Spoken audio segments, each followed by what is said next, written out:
السلام علیکم ورحمۃ اللہ وبرکاتہ۔ پیارے ناظرین و سامعین، الحمدللہ ہم نے سیرت النبی کے ایک عظیم کتاب کا مطالعہ شروع کیا ہوا ہے ربیع الاول کی مناسبت سے۔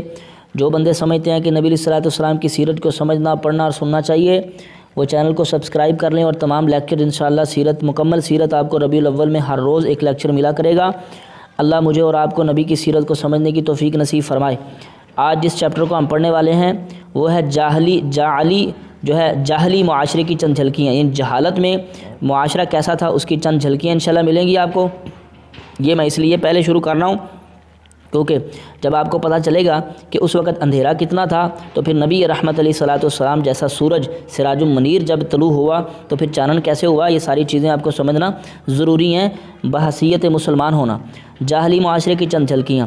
جزیرۃ العرب کے سیاسی اور مذہبی حالات بیان کر لینے کے بعد اب وہاں کی اجتماعی، اقتصادی اور اخلاقی حالات کا خاکہ مختصراً پیش کیا جا رہا ہے۔ پہلے والے لیکچر دیکھنے کے لیے آپ ہمارے چینل پہ جا کر پلے لسٹ میں سیرت النبی کی پلے لسٹ کو دیکھیں، انشاءاللہ وہاں سے آپ کو سارے لیکچر مل جائیں گے۔ اجتماعی حالات۔ عرب آبادی مختلف طبقات پر مشتمل تھی۔ اب اجتماعی حالات کی بات ہو رہی ہے۔ عرب آبادی مختلف طبقات پر مشتمل تھی اور ہر طبقے کے حالات ایک دوسرے سے بہت زیادہ مختلف تھے۔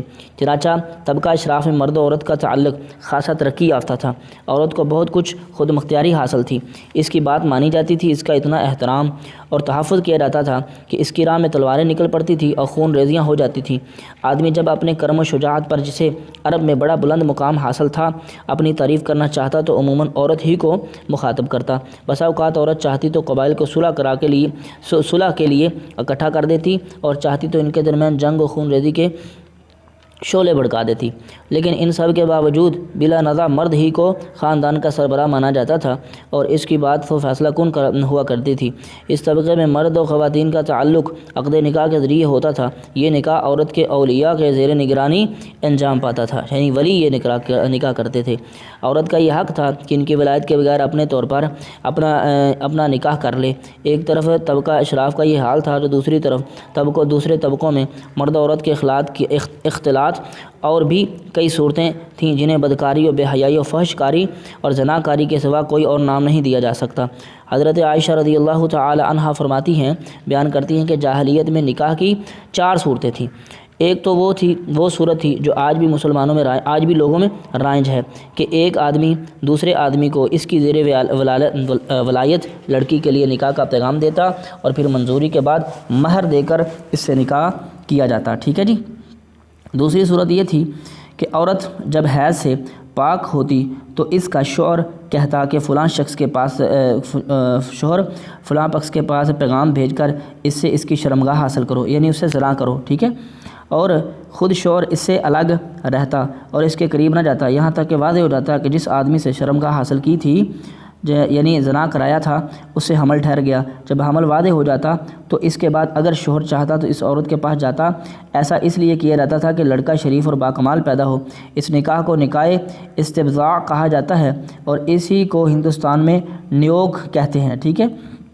نکاح کی تیسری صورت یہ تھی کہ 10 آدمی سے کم کی ایک جماعت اکٹھا ہوتی، سب کے سب ایک عورت کے پاس جاتے اور بدکاری کرتے۔ جب وہ عورت حاملہ ہو جاتی اور بچہ پیدا ہوتا تو پیدائش کے چند رات بعد وہ عورت سب کو پیغام بھیجتی، سب کو آنا پڑتا، مجال نہ تھی کہ کوئی نہ آتا۔ ٹھیک ہے۔ اس کے بعد وہ عورت کہتی کہ آپ لوگوں کا جو معاملہ تھا وہ تو آپ لوگ جانتے ہی ہیں، اب میرے بطن میں بچہ پیدا ہوا ہے، اسے فلاں یہ وہ تمہارا ہے۔ وہ عورت ان میں سے جس کا نام لے لیتی چاہتی اس کا لڑکا مان لیا جاتا۔ اب چوتھے نکاح کی بات ہو رہی ہے۔ چوتھا نکاح یہ تھا کہ بہت سے لوگ اکٹھے ہوتے اور کسی عورت کے پاس جاتے اور اپنے پاس کسی آنے والے سے انکار نہ کرتی۔ یہ رنڈیاں ہوتی تھیں جو اپنے دروازوں پر جھنڈیاں گاڑے رکھتی تھیں تاکہ یہ نشان کام دے اور جو ان کے پاس جانا چاہے بے دھڑک چلا جائے۔ جب ایسی عورت حاملہ ہوتی اور بچہ پیدا ہوتا تو سب کے سب اس کے پاس جمع ہوتے اور قیاسہ شناس کو بلاتے۔ قیاسہ شناس اپنی رائے کے مطابق اس لڑکے کو کسی بھی شخص کے ساتھ ملحق کر دیتا، پھر یہ اسی سے مربوط ہو جاتا اور اس کا اسی کا لڑکا کہلاتا، وہ اس سے انکار نہ کر سکتا تھا۔ جب اللہ تعالیٰ نے محمد رسول اللہ صلی اللہ علیہ وسلم کو مبعوث فرمایا تو جاہلیت کے سارے نکاح منہدم کر دیے، صرف اسلامی نکاح باقی رہا جو آج تک رائج ہے۔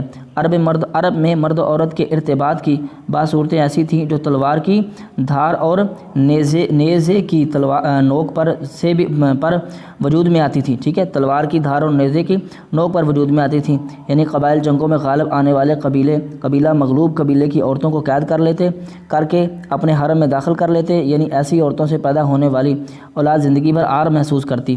زمانہ جاہلیت میں کسی تحدید کے بغیر متعدد بیویاں رکھنا، یعنی کسی حد کے بغیر متعدد بیویاں رکھنا بھی ایک معروف تھی۔ لوگ ایسی دو عورتیں بھی بیک وقت نکاح میں رکھ لیتے تھے جو آپس میں سگی بہن ہوتی تھی۔ باپ کے وفات پانے یا طلاق دینے کے بعد بیٹا اپنی سوتیلی ماں سے بھی نکاح کر لیتا تھا۔ طلاق کا اختیار مرد کو حاصل تھا اور اس کی کوئی حد متعین نہ تھی، ٹھیک ہے جی، یعنی جتنی بار چاہے وہ طلاق دیتا تھا۔ زناکاری تمام طبقات میں عروج پر تھی، کوئی طبقہ یا انسانوں کی کوئی قسم اس سے مستثنا نہ تھی۔ البتہ کچھ مرد و عورتیں ایسی ضرور تھیں جنہیں اپنی بڑائی کا احساس اس برائی کے کیچڑ میں بھی لت پت ہونے سے باز رکھتا تھا۔ جیسے آج بھی زنا ہر طرف عام ہے، لیکن پھر بھی کچھ لوگ جو ہیں وہ دین اسلام کو سمجھتے ہیں، اس سے بچتے ہیں۔ پھر آزاد عورتوں کا حال لونڈیوں کے بمقابل نسبتاً اچھا تھا۔ آزاد عورتیں اچھی تھیں، لیکن جو لونڈیاں تھیں وہ زیادہ زناکار تھیں۔ اصل مصیبت لونڈیاں ہی تھیں، اور ایسا لگتا تھا کہ عرب اہل جاہلیت کی غالب اکثریت اس برائی کی طرف منسوب ہونے میں کوئی عار محسوس نہیں کرتی تھی۔ چنانچہ سنن ابی داؤد وغیرہ مروی ہے کہ ایک دفعہ ایک آدمی نے کھڑے ہو کر کہا، یا رسول اللہ صلی اللہ علیہ وسلم، فلاں شخص میرا بیٹا ہے، میں نے جاہلیت میں اس کی ماں سے زنا کیا تھا۔ رسول صلی اللہ علیہ وسلم نے فرمایا، اسلام میں ایسے دعوے کی کوئی گنجائش نہیں ہے۔ جاہلیت کی بات گئی، اب تو لڑکا اسی کا ہے جس کی بیوی یا لونڈی ہو، زناکار کے لیے پتھر ہیں۔ حضرت سعد بن ابی وقاص رضی اللہ تعالیٰ عنہ اور عبد بن زمع کے درمیان زمع کی لونڈی کے بیٹے عبد الرحمن بن زمع کے بارے میں جو جھگڑا پیش آیا تھا وہ بھی معروف ہے، ٹھیک ہے جی۔ جاہلیت میں باپ بیٹے کا تعلق بھی مختلف نوعیت کا تھا۔ کچھ تو ایسے تھے کہ جو کہتے تھے، انما اولادنا بیننا اقبادنا تمشی علی الارض، ہماری اولاد ہمارے کلیجے ہیں جو روز زمین پر چلتے پھرتے ہیں۔ لیکن دوسری طرف کچھ ایسے تھے جو لڑکیوں کو رسوائی اور خرچ کے خوف سے زندہ دفن کر دیتے تھے اور بچوں کو فقر و فاقے کے ڈر سے مار ڈالتے تھے۔ لیکن یہ کہنا مشکل ہے کہ یہ سنگ دل بڑے پیمانے پر رائج تھی، کیونکہ عرب اپنے دشمن سے اپنی حفاظت کے لیے دوسروں کی بنسبت کہیں زیادہ اولاد کے محتاج تھے، اس کا احساس بھی رکھتے تھے۔ جہاں تک سگے بھائیوں، چچیرے بھائیوں اور کنبے قبیلے کے لوگوں کے باہمی تعلقات کا معاملہ تھا تو یہ خاصے پختہ اور مضبوط تھے، کیونکہ عرب کے لوگ قبائلی عصبیت ہی کے سہارے جیتے اور اسی کے لیے مرتے تھے۔ قبیلے کے اندر باہمی تعاون اور اجتماعیت کی روح پوری طرح کار فرما ہوتی تھی، جسے عصبیت کا جذبہ مزید آتشہ رکھتا تھا، ٹھیک ہے۔ در حقیقت قومی عصبیت اور قرابت کا تعلق ہی ان کے اجتماعی نظام کی بنیاد تھی۔ وہ لوگ اس مثل پر ان کے لفظی معنی کے مطابق عمل پیرا ہوتے تھے۔ ان لفظی معنی کے عمل پیرا ہوتے تھے۔ انصر اخاک ظالماً او مظلوماً، اپنے بھائی کی مدد کرو خواہ ظالم ہو یا مظلوم۔ اس مثل کے معنی ابھی وہ اصلاح نہیں ہوئی تھی جو بعد میں اسلام کے ذریعے کی گئی، یعنی ظالم کی مدد یہ ہے کہ اسے ظلم سے باز رکھا جائے۔ البتہ شرف و سرداری میں ایک دوسرے سے آگے نکل جانے کا جذبہ بہت ہی دفعہ ایک ایسے شخص سے وجود میں آنے والے قبائل کے درمیان جنگ کا سبب بن جاتا تھا، جیسا کہ اوس و خزرج، عبس و ذیبان اور بکر و تغلب وغیرہ کے قبائل میں دیکھا جا سکتا ہے، ٹھیک ہے جی۔ ان کے درمیان جو حالت میں جنگیں تھیں اس سے معلوم ہوتا ہے کہ قبائلی عصبیت ان میں کتنی موجود تھی۔ آگے چلتے ہیں جی۔ جہاں تک مختلف قبائل کے ایک دوسرے سے تعلقات کا معاملہ تھا تو یہ پوری طرح شکستہ و ریختہ تھے۔ قبائل کی ساری قوت ایک دوسرے کے خلاف جنگ میں فنا ہو رہی تھی۔ البتہ دین و خرافات کے آمیزش سے تیار شدہ بعض رسومات و عادات کی بدولت بسا اوقات جنگ کی حدت و شدت میں کمی آ جاتی تھی۔ بعض حالات میں حلف اور تابع داری کے اصولوں پر مختلف قبائل یکجا ہو جاتے تھے۔ علاوہ ازیں حرام مہینے ان کی زندگی میں حصول معاش کے لیے سراپا رحمت و مدد تھے، ٹھیک ہے جی۔ حرمت والے مہینوں میں پھر یہ جو ہے نا یہ تلواریں وغیرہ رکھ کے تو روزی کمانے کے لیے نکل پڑتے۔ خلاصہ یہ ہے کہ اجتماعی حالت ضعف و بے بصیرتی کی پستی میں گری ہوئی تھی۔ جہل اپنی تنابیں، ٹھیک ہے جی، یعنی اپنی تنابیں تاریں جو ہے تانے ہوئے تھے، اور خرافات کا دورہ تھا۔ لوگ جانوروں جیسی زندگی گزار رہے تھے۔ عورت بیچی اور خریدی جاتی تھی، بعض اوقات اس سے مٹی اور پتھر جیسا سلوک کیا جاتا تھا۔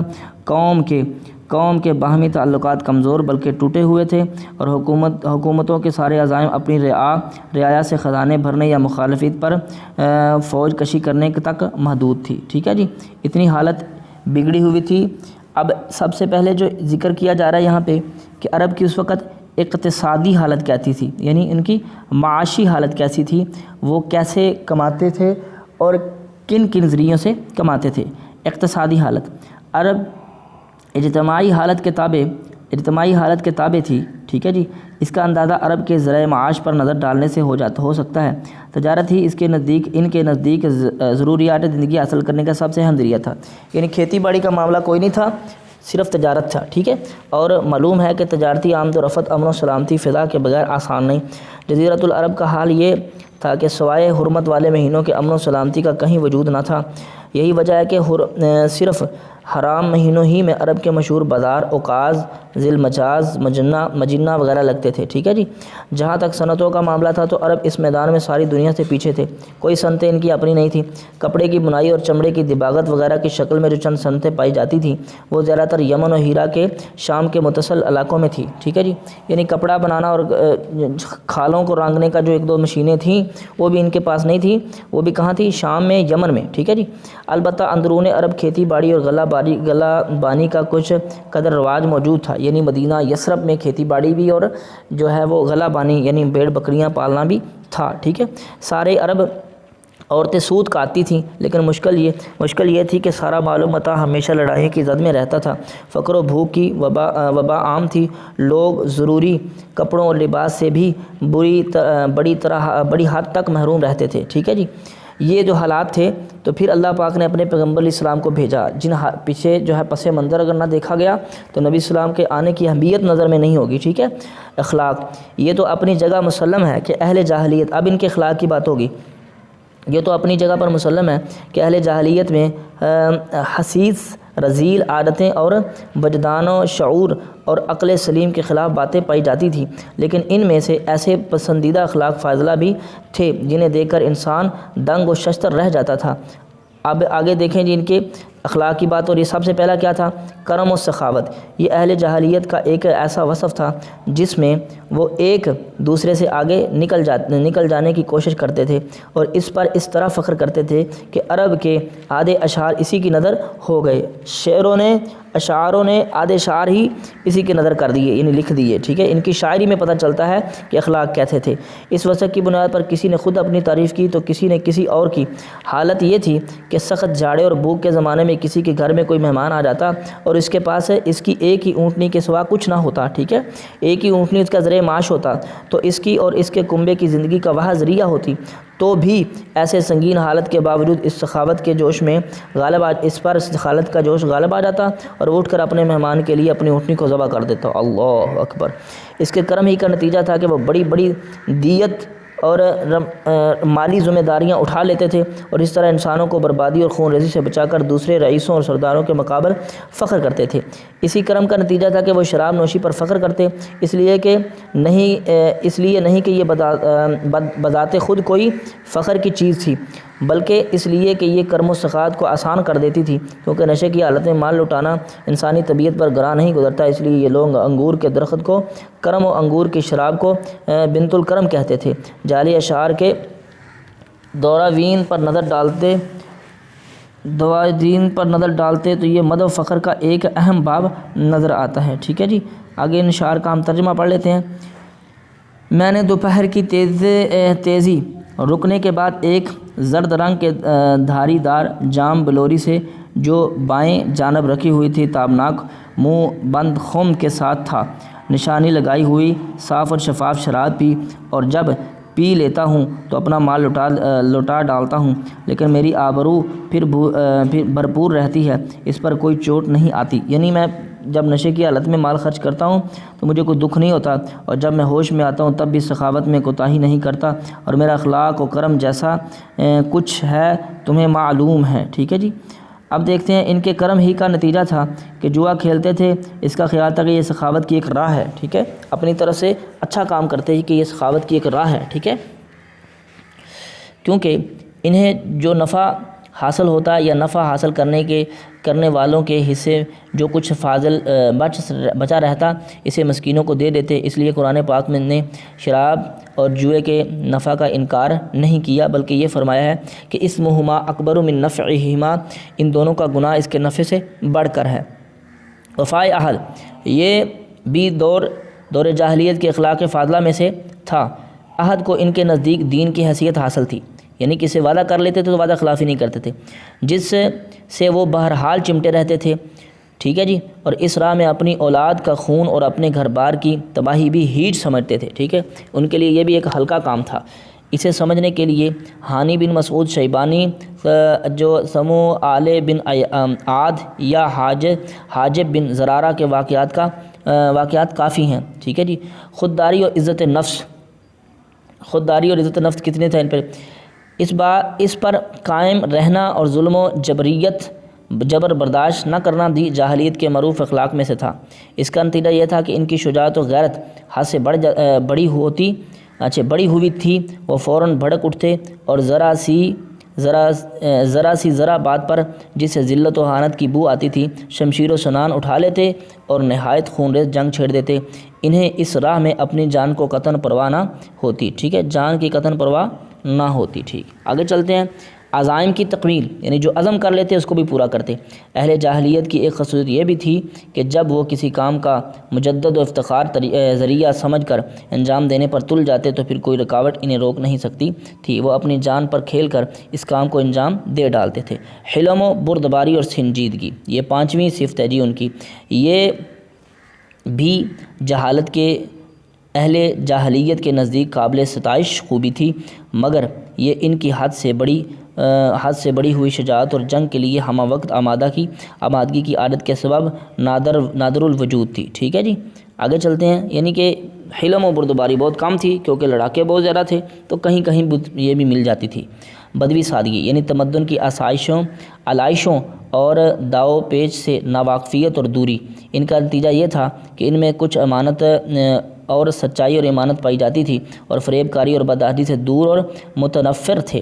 ہم سمجھتے ہیں کہ جزیرۃ العرب کو ساری دنیا سے جو جغرافیائی نسبت حاصل تھی، اس کے علاوہ یہی وہ قیمتی اخلاق تھے جن کی وجہ سے اہل عرب کو بنی نوع انسان کی قیادت اور رسالت عامہ کا بوجھ اٹھانے کے لیے منتخب کیا گیا۔ یعنی انہی صفات کی بنیاد پر اللہ پاک نے پوری انسانیت کی قیادت کے لیے عرب کو چنا اور اپنے پیغمبر بھی عرب میں بھیجے۔ ٹھیک ہے جی، تو تھوڑی سی اصلاح کے بعد اب دیکھتے ہیں، کیونکہ یہ اخلاق اگرچہ بعض اوقات شر و فساد کا سبب بن جاتے تھے اور ان کی وجہ سے المناک حادثات پیش آتے تھے، لیکن یہ فی نفس ہی بڑے قیمتی اخلاق تھے جو تھوڑی سی اصلاح کے بعد انسانی معاشرے کے لیے نہایت مفید بن سکتے تھے، اور یہی کام اسلام نے انجام دیا۔ جو اصلاح کی ضرورت تھی وہ پھر اسلام نے آ کے کی، یعنی ان کی بہادری اور جوش کو صحیح رستے پہ استعمال کیا۔ غالباً انہی اخلاق میں وفائے عہد کے بعد عزت نفس اور پختگی عزم سب سے گراں قیمت اور نفع بخش جوہر تھا، کیونکہ اس قوت قاہرہ اور عزم مصمم کے بغیر شر و فساد کا خاتمہ، نظام عدل کا قیام ممکن نہیں تھا۔ اہل جہالت کے کچھ اور بھی اخلاق فاضلہ تھے، لیکن یہاں سب کا احاطہ کرنا مقصود نہیں ہے۔ یعنی یہاں پہ کہتے ہیں کہ ہم نے مختصر جو ہے احاطہ کیا ہے، باتیں تو اور بھی تھی لیکن وہ ہم نے یہاں کرنی نہیں کی، اس لیے طوالت نہ ہو جائے، لمبا نہ ہو جائے۔ اب فائنل میں خاندان نبوت شروع ہو جائے گا انشاءاللہ۔ تو انشاءاللہ اللہ کی رحمت سے خاندان نبوت کو ہم تیسرے لیکچر میں، 2 لیکچر تیار ہو گئے ہیں، تیسرے لیکچر میں انشاءاللہ پڑھیں گے، اور پھر اللہ کے نبی صلی اللہ علیہ وسلم کی جو ہے آمد کا جو ذکر ہوگا اس کو بھی پڑھیں گے۔ تو تمام احباب چینل کو سبسکرائب کر کے رکھیں، وقت پر آپ کو نوٹیفیکیشن آئے، اور نبی صلی اللہ علیہ وسلم کی سیرت کو آپ سمجھیں۔ اللہ مجھے اور آپ کو توفیق عطا فرمائے۔ تب تک کے لیے مجھے اجازت دیں، اللہ حافظ۔